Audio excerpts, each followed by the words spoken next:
આજની ધર્મકથા. પ્રણામ. મુનિસુરત સ્વામી ભગવાનની કથા વજ્રકુંડલનો ભવ. અને વજ્રકુંડલને એક જે મિત્ર મળવાનો છે એ મિત્રના જીવનનો પૂર્વનો વૃત્તાંત. સુષેણ નામનો દેશ, સિંધુવીર નામનો રાજા, એમના બે પુત્રો વીરસેન અને સિંધુસેન. એમાંથી યુવરાજ પદે વીરસેનને સ્થાપ્યા પછીની ઘટના જે આકાર લેવાની છે એ ઘટનાના વળાંક તરફ આપણે ઊભા છીએ. રાજાની જાહેરાત રાણીવાસમાં પહોંચી.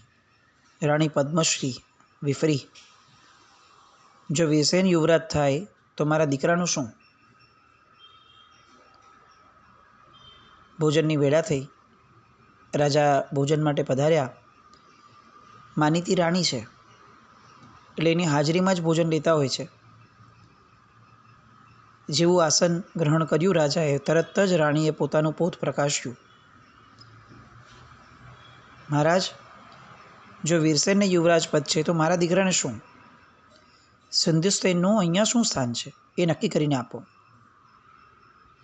હું વીરસેનને પાટવી કુંવર અને સિંધુસેનને ફટાયો કુંવર એ પરિસ્થિતિ સ્વીકારવા કદાપી તૈયાર નથી જ. એનો જે આક્રોશ હતો, એની જે ક્રોધની ધારા હતી એ રાજા પરખી ગયો. ખરી રીતે રાજાનું એ સમયનું કર્તવ્ય એ હતું કે એમણે રાજ્યનો ક્રમ જે રીતે ચાલતો હોય એ એમણે આ પદ્મશ્રીને સમજાવવો જોઈતો હતો. ગમતા કે માનીતા હોવું એ કોઈ પણ અવ્યવસ્થાનું કારણ બની જતું હોય અને એ પણ બીજાઓ માટે અવ્યવસ્થાનું કારણ બનતું હોય તો એ યોગ્ય નથી. પૂર્વના અઢળક દ્રષ્ટાંતો આપણે જોયા છે કે જેમાં કોઈક એક વ્યક્તિ બીજા વ્યક્તિનું ગમતું હોય એટલા માત્રથી કેટલીય વાર તે વ્યક્તિઓ દ્વારા આ જગતનું અકલ્યાણ થયું હોય, પ્રજાનું અકલ્યાણ થયું હોય, કેટલાય વ્યક્તિઓનું અકલ્યાણ થયું હોય, અને તેમ છતાં ફક્ત એક જ વાત કે તે મને ગમે છે એટલા કારણસર સત્તાના સ્થાને બેઠેલ વ્યક્તિ એ બધું જ ચલાવી લેતી હોય. કેટલા ઇતિહાસો, રામાયણો, મહાભારતો એ બધા આવા જ કારણથી નીકળ્યા. અહીંયા પણ આવી જ કોઈ એક મહાભારત રચાવાની. મૂળ સમજવાની વાત આ કે આપણો ગમો કે અણગમો એ આપણા પૂરતું સીમિત હોય અને આપણા ફાયદા કે નુકસાન પૂરતો સીમિત હોય ત્યાં સુધી કશો વાંધો નથી. એ જીવનો વ્યક્તિગત વિષય છે. પણ જ્યારે એ બીજા કોઈના નુકસાન માટેનો સાબિત થતું હોય એવા સમયે ગમા અણગમાથી પર જઈ અને ન્યાયિક વ્યવસ્થા શું છે એ વિચારવું બહુ આવશ્યક છે. સુજ્ઞ સજ્જન વ્યક્તિઓ દ્વારા ખરા સમયે આવું થાય એ બહુ જ જરૂરી છે. પણ અહીંયા રાજા ચૂકી ગયા. એમણે તો શરણાગતિ સ્વીકારી લીધી હોય એમ કહ્યું કે દેવી બોલો, તમે શું ઈચ્છો છો? તમે કહો તો હું સિંધુસેનને પણ તમે કહો એવું પદ આપવા તૈયાર છું. બોલો શું કરું? અને રાણીએ પોતાના પ્રત્યેનો જે એક ભાવ રાજામાં છે એનો પૂરતો ફાયદો ઉપાડવા માટે બહુ દૃષ્ટતાથી એને રાજાને કહી દીધું કે મહારાજ, કાન ખોલીને સાંભળી લેજો. મારો દીકરો સિંધુસેન રાજાનો યુવરાજ થશે અને કુમાર વીરસેન પહેરેલે લુગડે એકલો આ દેશ અને આ ઘર બધું જ છોડીને ગમે ત્યાં ચાલ્યો જાય એવો દેશ નિકાલીને થવો જોઈએ. આ બે વાત જો તમને સ્વીકાર્ય હોય તો બોલો, ન હોય તો હું મારો રસ્તો કાઢું. રાજાને આ વસ્તુ ઉચિત ન લાગી. એક કુંવરને યુવરાજ પદે સ્થાપવો એ વાત હજી વિચારણીય લાગે, પણ બીજા કુંવરને ફક્ત આ રાણીને ગમતો નથી એટલા માત્રથી દેશ નિકાલ કરી દેવો એ એને પણ સુયોગ્ય ન લાગ્યું. એટલે રાજા નકારની ભાવનામાં આગળ વધે એવું સ્પષ્ટ દેખાઈ આવ્યું. એટલે તરત જ હુકમનો એક્કો જેને કહી શકાય એવું એની પાસેનું એક ફરમાન આ પદ્મશ્રીએ બહાર કાઢ્યું. એની થેલીમાં એક કાગળ હતો. એ કાગળ એને રાજાની સામે ધર્યું અને કીધું કે મહારાજ, આ કાગળને ઓળખો છો? આપણા લગ્ન થયા હતા એ દાડે તમે મને આ કાગળ લખી તમારી મુદ્રા વડે અંકિત કરીને મને આ કાગળ આપ્યો હતો. તમે કાગળમાં લખ્યું છે કે દેવી પદ્મશ્રી, હું તમારા રૂપથી ઘાયલ છું. તમે મને એવો વશ કરી લીધો છે કે તમારા વિના રહેવું એ મારા માટે અશક્ય છે. મારા સદભાગ્યે મારા સ્નેહનું પરિણામ આપણા લગ્નમાં પરિણમ્યું છે. એની ખુશાલીમાં હું સિંધુવીર રાજા તમને વરદાન આપું છું કે તમે જે સમયે 4 વરદાન માંગશો એ વરદાન પૂરા કરવા માટે હું લિખિત વચનથી બંધાવું છું. રાજા કાગળ વાંચે છે અને યાદ આવે છે કે આ વાત તો સાચી છે. હજી એ કંઈક વિચારે પહેલાં પેલી રાણી પદ્મશ્રી ખડખડાટ હસે છે અને પોતાના 4 વચનો હકથી માંગે છે. નંબર 1, મારો પુત્ર હમણાં જ યુવરાજ થાય અને પછીથી રાજા થાય. નંબર 2, વીરસેનને દેશ નિકાલ થાય. નંબર 3, વીરસેન અહીંયા રહે ત્યાં સુધી એની જીવાઈ એટલે કે એને મળતું બધું જ બંધ થાય અને એનું સર્વસ્વ છીનવી લેવામાં આવે. અને નંબર 4, વીરસેન દેશ વટે જ્યારે બહાર જાય ત્યારે એકલો જ જાય, પહેરેલે લુગડે જ જાય, એક પણ વ્યક્તિ એની સાથે જઈ ન શકે. આવા 4 વચન તમે મને આપો. રાજા દિગ્મૂઢ છે, અસહાય છે. જ્યારે આપણે કોઈ નબળી વ્યક્તિ સુધી એની નબળાઈ પારખ્યા વિના આપણે કેટલીક લાગણીઓને છૂટો દોર આપી દઈએ ત્યારે પાછી વળતી લાગણીઓ એ જે ભારે પડે છે એ સહન કરવું કદાચ બહુ મુશ્કેલ હોય છે. રાણીએ આખો દોર પોતાના હાથમાં લઈ લીધો અને રાજા પાસેથી રાતોરાત આ નિર્ણય લખાવડાવી અને યુવરાજ પદના અભિષેકની જાહેરાત કરાવડાવી દીધી. રાજાનો સ્વહસ્તાક્ષર છે. વીરસેનને મોકલવામાં આવ્યું. દેશ નિકાલની આજ્ઞા વાંચી પિતા અને પુત્રની મુલાકાતનો પણ અવકાશ આ રાણીએ આપવા ન દીધો. હક ઉપર અણહકનો અને ન્યાય પર અન્યાયનો આ વિજય હતો. સત્તાનો ઉન્માદ ઊભો થાય એ પૂર્વે આ રાણી પદ્મશ્રીના જીવનમાં પોતાના રૂપનો ઉન્માદ પ્રગટ્યો હતો. ઉલ્લાસ અને ઉન્માદનો આ ફરક છે. ઉલ્લાસ ખુલ્લી આંખે થતો હોય, વિવેકપૂર્વક થતો હોય, જ્યારે ઉન્માદને કોઈ આંખ નથી હોતી, એને કોઈ દિશા નથી હોતી, એને કોઈ મર્યાદા નથી હોતી. અને આ ઉન્માદ એ અહીંયા છતો થયો. કુમાર વીરસેનની માનસિકતા પણ એવી જ હતી કે ભાઈ મારા પિતાની આદેશ મારા થયો છે તો મારે તો હવે પળનીએ વાર લગાડ્યા વિના ઘરેથી નીકળી જવું જોઈએ. મારા હકનું શું, મારી સાથે ન્યાય થવો જોઈએ. તમે નહીં કરો તો હું પ્રજાની વચ્ચે જઈશ. આમાંનો એક પણ વિકલ્પ આ વીરસેનને ન થયો. ત્યાગ કરનાર વ્યક્તિને આપણે ત્યાં હંમેશા ઊંચું પદ અપાયું છે. એવું બની શકે કે આપણને એક ક્ષણે ન્યાયિક રીતે જોતાં એવું લાગે કે આ ત્યાગ એ જરા વધુ પડતું છે, આ ત્યાગ જ અન્યાય છે એવું લાગી શકે. પરંતુ ત્યાગ કરનાર વ્યક્તિઓ એ હંમેશા પોતાનું એક વૈચારિક બળ લઈને આવેલા હોય છે અને કંઈક જતું કરવું, કંઈક બલિદાન આપવું એ એમની માટે કંઈ બહુ મોટી વસ્તુ નથી હોતી. એ જીરવી લેતા હોય છે. અને એ જ રીતે આ વીરસેન કોઈ પણ અંગરક્ષક વિના, સેવક વિના, કોઈ મિત્ર વિના, કોઈ સ્વજન વિના પોતાની પત્નીને પણ સાથે આવવાની મના કર્યા પછીથી એકાકીપણે દેશ ત્યાગ કરવા માટે તત્પર થયો, તૈયાર થયો અને ઘરેથી નીકળી ગયો. પિતૃ આજ્ઞાનું શબ્દશઃ પાલન એણે કર્યું. આખું નગર અને સઘળાય નગરજનો પોતાના પ્યારા રાજકુમારને આમ એકાકી અને પગપાળા ચાલ્યો જતો અસહાયપણે જોઈ રહ્યા. સૌ કોઈના હૈયામાં એમ હતું કે આ વીરસેનને ન જવા દેવાય, પણ રાજની આજ્ઞા હતી. હૈયું ગમે તેટલું લાગણીના સ્તરનું વિચારતું હોય, જ્યાં સુધી હૈયામાં હામ ન આવે ત્યાં સુધી પોતાના વિચારોને ચરિતાર્થ કરવા માટેની આચાર સંપન્નતા એ જીવમાં ન આવી શકે.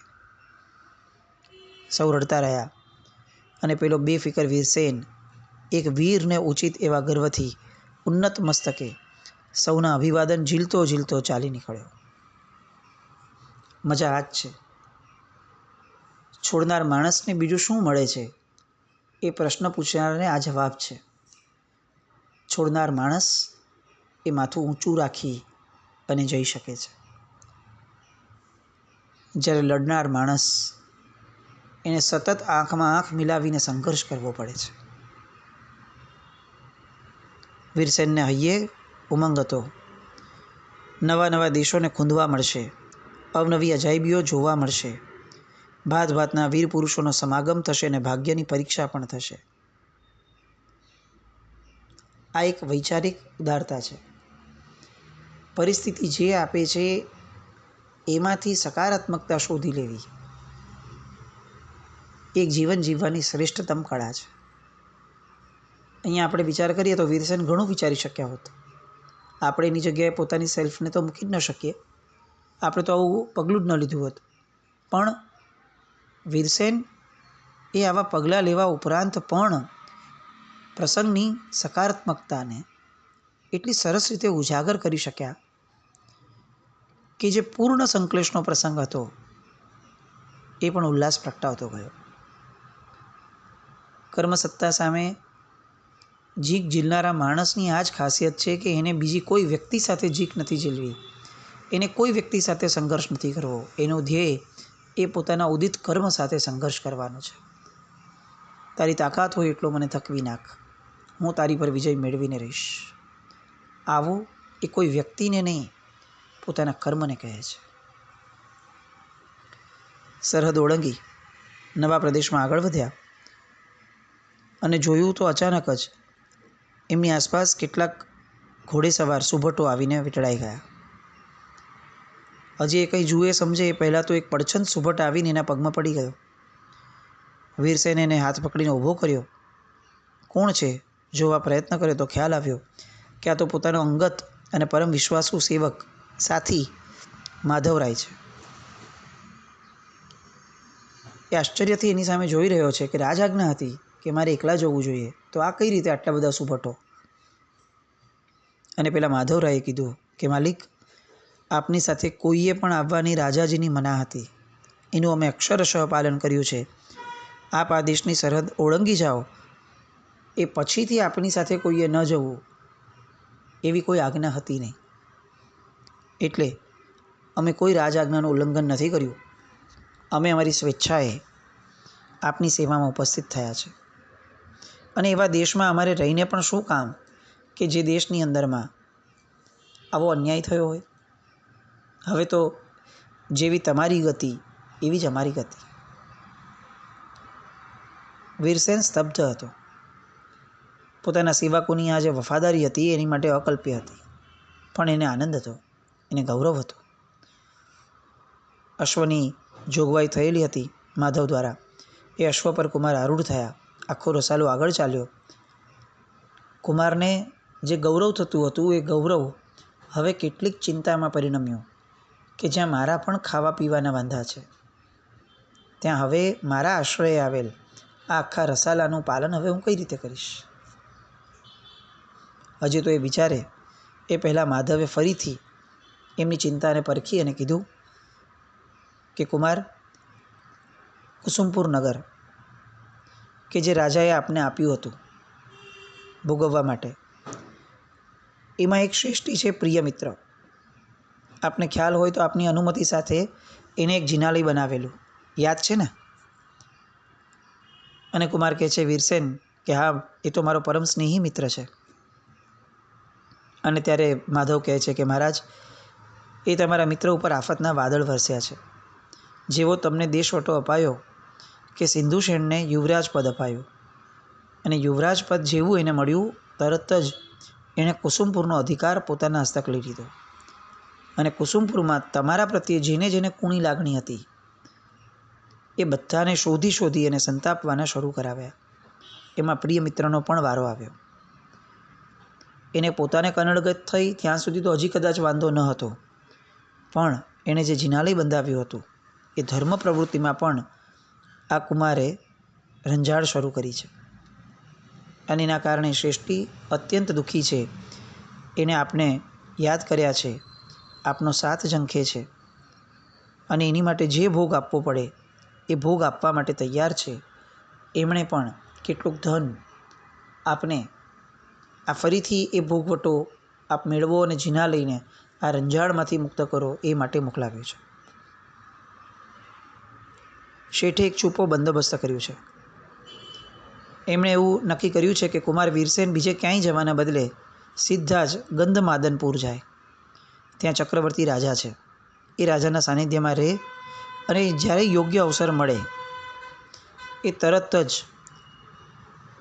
એમની પાસેથી એક સહાય લઈ અને આ રાજ્યને એ રંજાડ મુક્ત કરવા માટેનો એક આદેશ લઈ લે. જ્યાં સુધી આ બધું થાય ત્યાં સુધીમાં એમના નિર્વાહ માટે, આખા રસાલાના નિર્વાહ માટે રોજની 116 દિનાર એટલે કે સ્વર્ણ મુદ્રા એ કુમાર વીરસેનને મારા વતી હું પહોંચતી કરીશ. કુમારે ચક્રવર્તી પાસે કે કોઈ અન્ય પાસે કોઈ માંગણી કરવી નહીં. આખી વાત વીરસેનને સમજાવાય છે. વીરસેન અને માધવ સલાહ સહમતિ કરે છે. રસાલો ગંધમાદનપુર જાય છે. અને ગંધમાદનપુર પહોંચ્યા પછી કુમાર વીરસેન એક વીરને છાજે એ રીતે પોતાના પર્યાયને સ્વીકારી અને પર્યાયની અંદરમાં હવે આગળ વધે છે. એક સૌથી પહેલું કામ ત્યાં પહોંચીને કરે છે કે એક વ્યૂહાત્મક જગ્યાએ પોતાની છાવણી રચાવે છે. અને બીજું કામ કરે છે, ગંધમાદનપુરના યુવરાજ વજ્રકુંડલ એનો સંપર્ક કરે છે. એની સાથે મળે છે, કેટલીક વાતચીતો થાય છે. વજ્રકુંડલ પણ એના વિનય, વિવેક, એના વ્યવહાર એ બધાથી પ્રસન્ન થાય છે. બંનેની મૈત્રી જામી જાય છે. અને હવે આ મૈત્રીની અંદરમાં વજ્રકુંડલ એને પૂછે છે કે તમારો નિર્વાહ કઈ રીતે ચાલે છે? હું તેનો પ્રબંધ કરાવી દઉં. અને ત્યારે કુમાર ના પાડે છે વીરસેન કે અમને જો કદાચ જરૂર પડશે તો વિના સંકોચે આપને કહીશું, પણ અત્યારે તો અમારો નિર્વાહ યથોચિત ચાલે છે. વજ્રકુંડલ પ્રસન્ન થયા.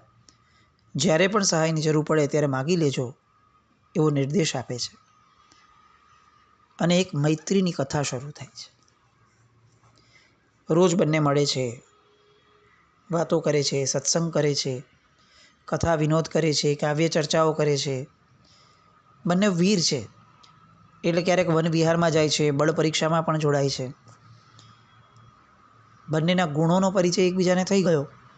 પણ હવે વજ્રકુંડલને આ વીરસેના શૌર્યનો પરિચય મેળવવો હતો. ઘોડેસવારી શરૂ થઈ. આ બાજુ વીરસેન માટે એક ઘોડો આવવાનો બાકી હતો, પણ વજ્રકુંડલે જાણીને પોતાના અશ્વને લગામ ખેંચી અશ્વ દોડતો થયો. વીરસેનને એવું લાગ્યું કે કુમાર એકલો દોડે જાય એ કેવી રીતે ચાલે, એટલે પોતે ભાગવાનું શરૂ કરે છે. રસ્તામાં એને પોતાનો અશ્વ મળે છે. એ અશ્વને થોભાવતા નથી અને આ વજ્રકુંડલ એની પરીક્ષા માટે પોતાના ઘોડાને ઓર તેજીથી ભગાવે છે. વીરસેન ચાલુ જ ઘોડાની અંદરમાં ઉપર ચડી જાય છે. આ બાજુ ઘોડા માટેની જે લગામ છે એ વજ્રકુંડલ જાણીને નીચે ફેંકાવે છે. કે જોઈએ હવે જો ઘોડાને રોક્યા વિના આ શક્ય કેવી રીતે થશે? આટલી બધી ઝડપથી ચાલતા ઘોડામાં છેક જમીન ઉપર પડેલી લગામ લેવા માટે વીરસેને ઘોડો અટકાવવો જ પડશે. પણ એક વીર પુરુષને છાજે એવી રીતે આ વીરસેન ઘોડો અટકાવ્યા વિના ઝડપથી દોડતા ઘોડા ઉપર જ પોતે એકદમ આડા પડી અને ઊંધા લટકી અને જમીન પરથી લગામ ખેંચી લે છે. એમનું આ પરાક્રમ વજ્રકુંડલને આકર્ષે છે, પણ હજી એમને સંતોષ નથી થયો. એટલે શૂરવીર યોદ્ધાઓને કેટલાકને ભેગા કરે છે અને હજી એક પરીક્ષા એ વજ્રકુંડલ નક્કી કરે છે. એ પરીક્ષાની અંદરમાં આ વીરસેન કુમાર ઉત્તીર્ણ થાય છે કે નથી થતા, અને જો થાય છે તો હવે આગળ કઈ દિશા પકડાય છે? વીરસેન પોતે ફરીથી પોતાનું રાજ્ય પાછું મેળવવા માટે શું ખરેખર વજ્રકુંડલની સહાય લે છે, કે પછી આ દોસ્તી કોઈક બીજા જ અધ્યાયમાં શરૂ થઈ જાય છે? આ બધી વાતોને માણવા માટે ફરી આગળ મળશું. આ બધી વાતો મુનિસુરત સ્વામી ભગવાનની પૂર્વ ભવોની આ બધી વાતો એ આપણા વર્તમાન ભવને ભાવપૂર્વકનો બનાવે. એમની ભવયાત્રા તો ટૂંકાઈ ગઈ, આપણી એક ભાવયાત્રા એ પણ કંઈક ઉકાણ પામે અને આપણા ભાવો એ ક્યાંક સ્થિર થાય એમની જેમ. એવું કંઈક આપણા જીવનમાં થાય એવી શુભ મંગલ કામના સાથે જીનાજ્ઞાવૃત કંઈ પણ બોલાવ્યું તો મિચ્છામિ દુક્કડમ. જૈનમ જયતિ શાસનમ.